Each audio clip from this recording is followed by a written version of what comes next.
Lo pernah ngebayangin nggak gimana jadinya kalau para influencer zaman sekarang main science online demi viral, tapi justru malah ngebuka gerbang neraka? Bukan clickbait.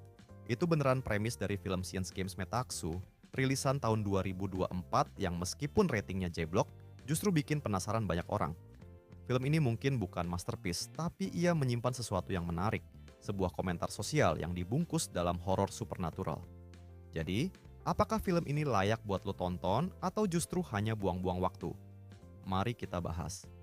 Science Games Metaxu adalah film horor independen yang mencoba sesuatu yang cukup ambisius, menggabungkan kecemasan dunia digital modern dengan atmosfer horor klasik.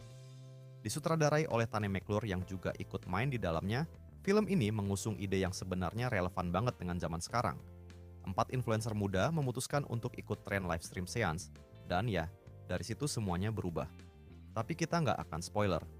Fokusnya adalah bagaimana film ini menyampaikan ide, bukan kejutan ceritanya. Dan yang bikin menarik, judulnya Metaxu, yang bukan sembarang kata. Ini istilah filosofis yang menggambarkan ambang antara dua dunia, sebuah ruang perantara. Jadi bukan sekadar nama edgy untuk game seram. Konsep ini menambah kedalaman yang nggak semua film horor berani coba. Nah, dari segi tema, film ini cukup jelas ingin mengeksplorasi ketenaran instan, tekanan algoritma, dan bagaimana eksistensi online bisa jadi ladang bahaya. Bukan cuma dari netizen, tapi dari sesuatu yang lebih gelap, lebih metafisik. Kalau bicara soal produksi, kita harus realistis. Ini film independen dengan anggaran yang kemungkinan sangat terbatas.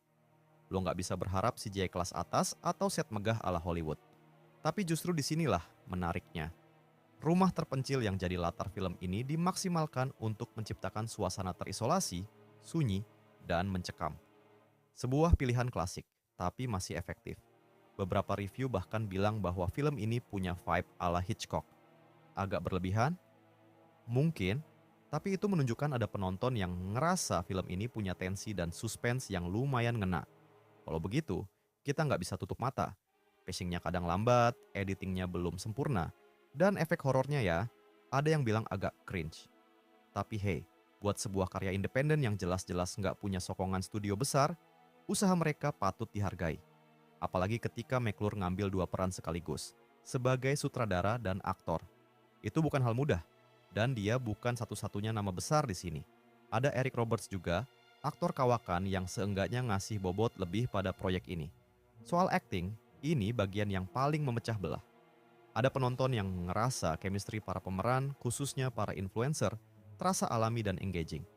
Tapi ada juga yang bilang justru itu titik lemahnya. Aktingnya kaku, katanya. Karakter nggak relatable. Dan beberapa ngerasa ini kayak produksi tugas akhir sekolah film, bukan rilis profesional. Dan perdebatan ini kebawa ke rating. Di IMDb, film ini dapat skor 3,2 dari 10 dengan lebih dari 10.000 suara. Itu angka yang, jujur, bikin skeptis. Tapi angka rendah bukan berarti filmnya nggak punya nilai, karena justru disinilah menariknya. Kenapa film ini bisa begitu dibenci dan dicintai dalam waktu bersamaan? Beberapa ulasan nyebut ini sebagai hidden gem yang underrated. Ada yang menganggap film ini berani, eksperimental, dan menyimpan potensi besar. Di sisi lain, nggak sedikit yang menganggap ini film horor gagal, murahan, dan bahkan curiga rating positifnya dari teman-teman kru. Apakah itu valid? Bisa iya, bisa juga enggak. Tapi itulah dunia film indie.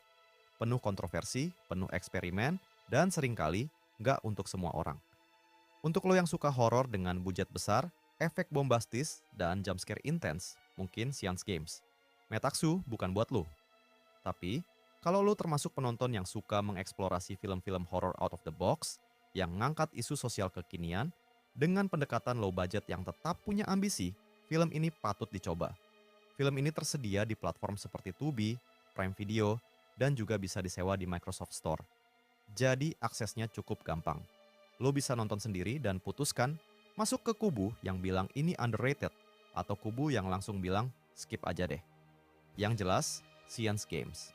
Metaxu adalah contoh menarik bagaimana genre horor bisa berevolusi. Bukan cuma tentang setan, darah, atau teriakan, tapi juga tentang komentar sosial, psikologi zaman, dan kegilaan dunia digital yang makin nggak bisa kita hindari. Jadi, lu tim mana? Apakah Science Games? Metaxu layak dapat kesempatan kedua? Atau cukup jadi catatan kaki di dunia horor indie? Tulis pendapat lo di kolom komentar, gue pengen baca banget opini kalian.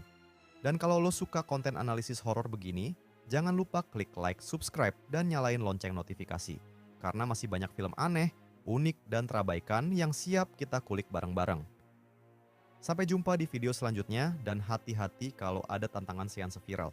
Karena kadang, yang lo panggil nggak bisa lo usir.